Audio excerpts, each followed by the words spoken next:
That's where my voice begins. So you may one day hear my song.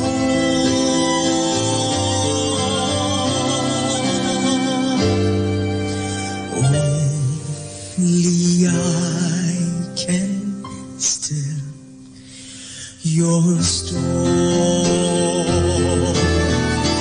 There's an empty room. There's a hidden wound. There's heart that burns for you.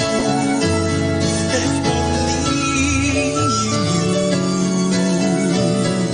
You're the missing part in my yearning heart, and I will stay around until the day you're found.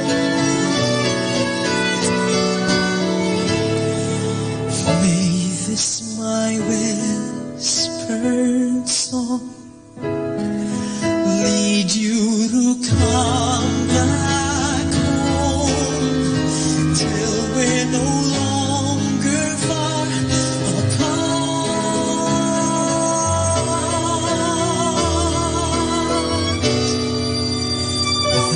Then will your laughter fill my heart.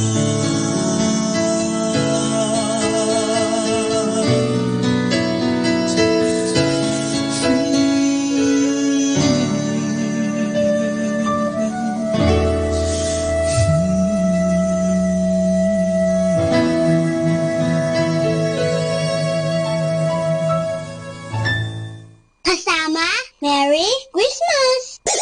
Sunday is best because we have the best songs. Pakinggan po natin si kasamang JT sa Tagumpay sa Tag-Unos kasama ang Diyos. Hindi pa ito ang katapusan. Ngunit kinagalitan niya ang mga disipulo. Sinabing kahit nararamdaman nila ang mga ulap na nagbabanta ng ulan sa abot tanaw, ibig sabihin ay paparating na ang bagyo. Manhid pa rin sila sa mga tanda ng panahon. Nang walang diakmang pesimismo, may pangangailangan para sa ating pag-aalala dahil sa maraming kadahilanan. Mas nagiging napakapanganib ang terorismo. Daan-daan o di kaya'y libu-libong suicide bombers ang handang mamatay ngayon para lamang makapatay ng ibang tao.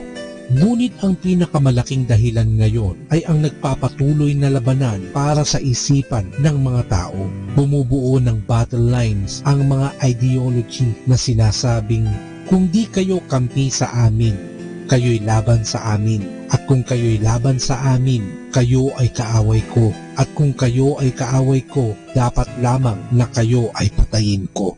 Meron nga lang isang bagay na hindi isinama ng mga tao sa kanilang pagsusuri, ang kamay ng makapangyarihang Diyos na nagpapasya sa mga pangyayari sa mundo, na nagpapagalaw sa mga bansa tulad ng mga piyesa sa game board ng chess, na walang pinahihintulutan ng hindi niya ginusto.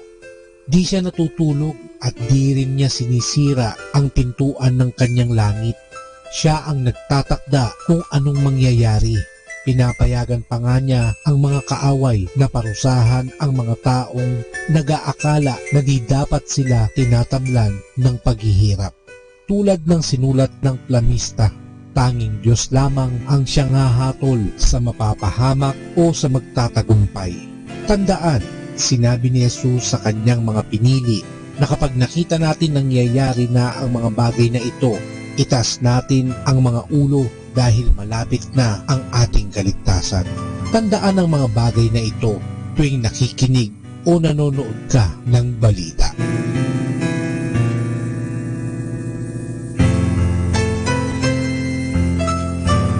Lord, help me see the beauty of my suffering life, to see your meaning and grace that I will also need to share with others. Ito po ang inyong lingkod na si kasamang JT.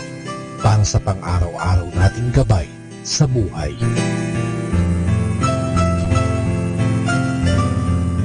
Atin pong napakinggan si kasamang JT sa Tagumpay sa Tag-Unos, Kasama ang Diyos, sa inspirasyon ni Harold J. Sala. Dito po lamang sa Manawag Dominican Radio. May kasama ka, si Jesus, si Maria, at kami. Happy Sunday! Sana po, kinumusta mo ang